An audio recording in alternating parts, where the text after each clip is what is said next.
ایک بوڑھے باپ نے اپنے بچے سے پوچھا کہ بیٹا یہ دیوار پہ کیا بیٹھا ہوا ہے؟ تو بیٹے نے کہا کوا۔ کیا کہا؟ کوا۔ بوڑھے نے پھر پوچھا، آج کی جو ینگ جنریشن ہے نا، وہ اپنے باپ کی زیادہ سوالات برداشت،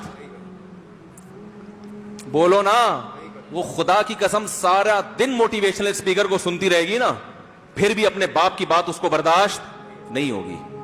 دم ہی نہیں ہے اس میں، معاشرے کی اصلاح ہے ہی نہیں۔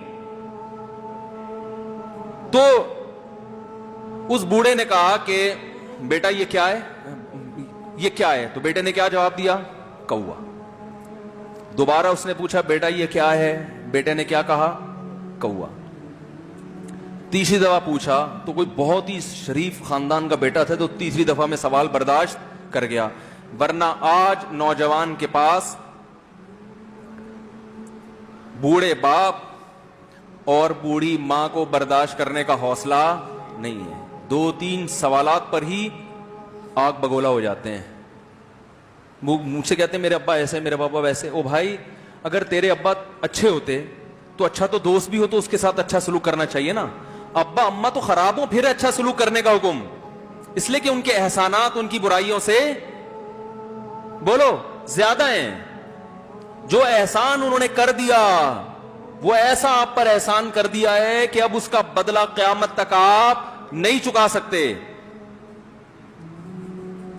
تو وہ باپ نے دوبارہ پوچھا، تیسری دفعہ پوچھا یہ کیا ہے؟ تو بیٹے نے کہا کیا ایک سوال کی پخ لگا کے رکھی ہوئی، کچھ اور کام کر لو ابا، بار بار ایک ہی سوال ریپیٹ کر رہے ہو۔ تو باپ کو اپنا زمانہ یاد آیا، اس نے کہا بیٹا جب تو چھوٹا تھا نا، تو نے 20 مرتبہ مجھ سے پوچھا تھا کہ ابو یہ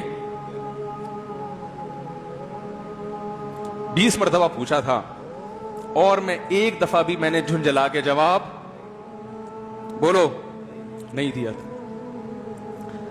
تو چونکہ بچہ بھول جاتا ہے کہ میری ماں نے میرے لیے کیا کیا، اور خود ماں بھی بھول جاتی ہے، حقیقت تو یہ ہے، باپ بھی بھول جاتا ہے کہ میں نے اپنی اولاد کے لیے کیا کیا۔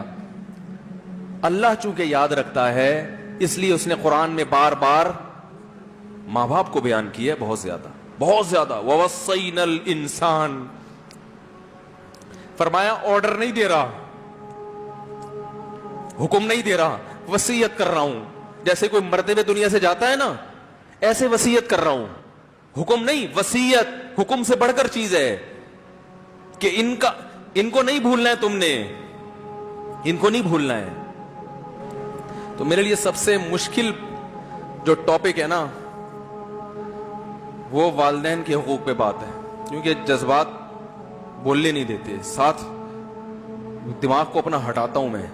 جو آج کل والدین کے ساتھ ہو رہا ہے، اپنی بیوی کو دیکھا کرو یار، کیسے پالتی ہے، کیسے پالتی ہے بچوں کو، آپ کے دیکھا کرو، کیسے صبح صبح ان کے کپڑے استری کر رہی ہوگی، کیسے محبت سے ناشتہ بنا رہی ہوگی، کیسے محبت سے وین میں بٹھا رہی ہوگی۔ عورت کسی کے لیے بھی منافقت رکھ سکتی ہے، کسی سے بھی دشمنی رکھ سکتی ہے، اولاد کے لیے ماں سے بڑا تحفہ بولو، اولاد کے ساتھ کبھی بھی برا نہیں سوچتی ہو، ایسا اللہ نے اس پر احسان کیا، آج وہ برداشت نہیں ہو رہی۔ کمبخت مرنے کے بعد غسل نہیں دے رہے ہوتے اس کو، باپ مر گیا فوراً عیدی سینٹر غسل کے لیے، ماں مر گئی عیدی سینٹر۔ او بھائی اب تو آخری سفر ہے، بیٹی کو چاہیے ماں کو گود میں بٹھا کے غسل دے، فخر کرے، اس کی باڈی پہ ہاتھ نہیں لگا رہے، مر گئی ہے۔ کیسے یہ ہے اللہ کے ہاں میرے بھائی، تمہاری دولت کی کوئی ویلیو بولو نہیں ہے، تم کتنے بڑے سائنٹسٹ بن جاؤ، پہلے انسان بنو، انسان۔ کچھ دنیا سلوٹ کرے گی مرنے کے بعد، خدا نہیں مانے گا۔ بہت سے لوگوں کی قبروں پہ 21 توپوں کی سلامی ہوتی ہے، بڑے بڑے پروٹوکول دیے جاتے ہیں، آخرت میں پتا چلے گا کہ کتنی توپوں کی سلامی کا مستحق تھا، کتنی توپوں کی سلامی کا حقدار تھے، آخرت میں پتا چلے گا۔